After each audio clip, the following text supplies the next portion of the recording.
and distributes requested quantities to retailers. So you're a wholesale business. You acquire goods from a producer, or let's say, for example, we call that the manufacturer.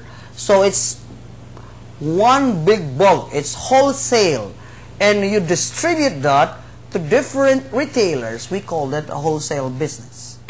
And of course, the other is what we call a service business. A service business is one that offers an intangible product. So intangible product is something that we cannot touch, something that we cannot see. Like, for example, insurance. Insurance is an intangible product. Haircut.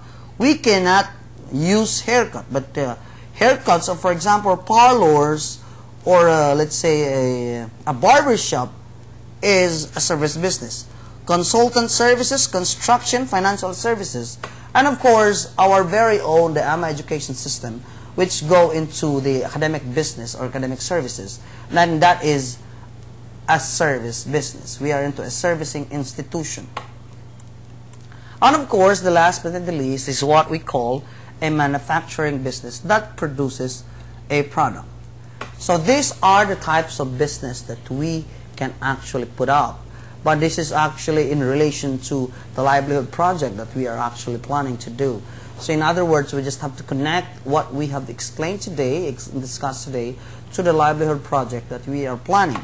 And hopefully that we can relate, and I am very hopeful, my dear students, that there will be no questions about whether there will be quizzes, there will be midterm exams, whether the relations between the Nstp2 and Nstp1 is related. For the related, the topics are there in order to really see, you know, that we have something to share to the students. Nstp1 is a continuation of Nstp2. If you'd like to ask questions, please try to direct those questions to me through my email address. I already put up my email address, and I told you about what you should do in order to achieve all these requirements is to see the portal on the preliminary examination period, wherein I put up the PowerPoint presentation. I explained everything there, what you should do for the whole semester. And I don't want questions that is, of course, not related with our subject matter. Okay, so we'll proceed now after that one with the types of business. A marketing plan. Another topic is what we call marketing plan. It's type of a business plan. Marketing is a process in which the decisions of the business are based upon the goals of the organization. So when we speak about marketing, we are actually planning how we will be able to sell the product. So selling is also one of the key factors. How are we going to sell them? What are the methods of selling? What are the different strategies of marketing the product? It is very important to have these things. Now, parts of a marketing plan. We have the product, we have the place, we have the price, and we have the promotion. So, when we speak about the product, how we can actually sell the product. The place in a marketing plan, we have to understand what are the different places in order to market the product. Where?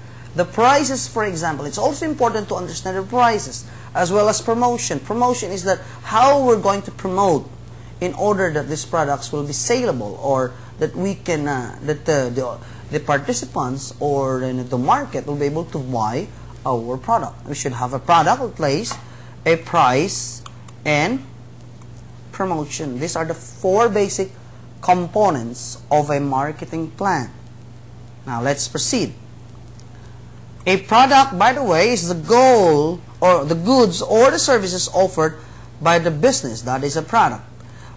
A place is, marketers often say that the success of a business is dependent upon location, location, and location.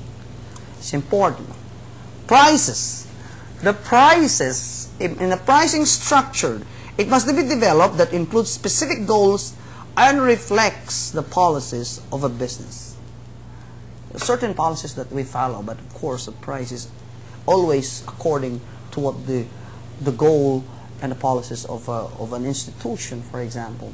Like for example, if like the La Salle University and Ateneo de Manila University, if they are what we call a foundation, or they are not a they are a non-profit organization, non-profit institution. When we say non-profit, there is no that school is not really for business, but for helping people. In other words, when they have earned income, it's always returned to the students themselves, and so they can build new buildings, buy new facilities, produce a lot of things, libraries and all this stuff, improve the quality, the standard of education, because it is a non-profit institution.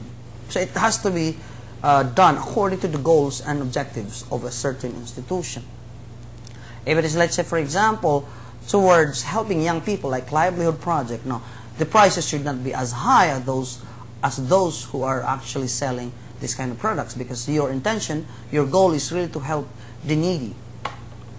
Now, the promotion is the activities of a business that are intended to inform potential customers about the product or service, persuade them to purchase it.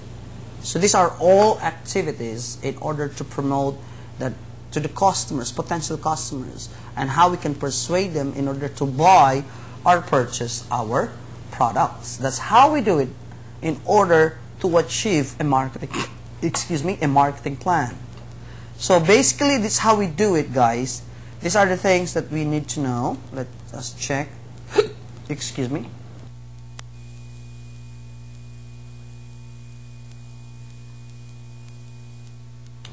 Apologize for a short problem. Okay, so let's proceed now.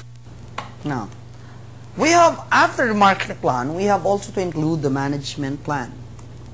The four basic functions of management are planning, organizing, directing, and controlling. It's important to have planning, organizing, directing, and controlling, because these four basic functions of management is important. Like for example, in your own, let's say, ecology management, or what we call the entrepreneurship program that you are planning to do, the what you call this, the livelihood project. What you have to do is to divide the functions and the work and organize it, and of course your treasurer, the one that holds the money, should not be a spender, so that you'll be able to keep and really address the needs to your community and help those beneficiaries that you wish to help. Okay, financial plan. The financial plan includes several financial statements. One of the statements is the statement of financial requirements. It identifies the projected expenses and the assets they will create for a specific or a specified period of time. In other words, it's important also to know how much expenses you will have. We call it the statement of financial requirements. How much expenses do you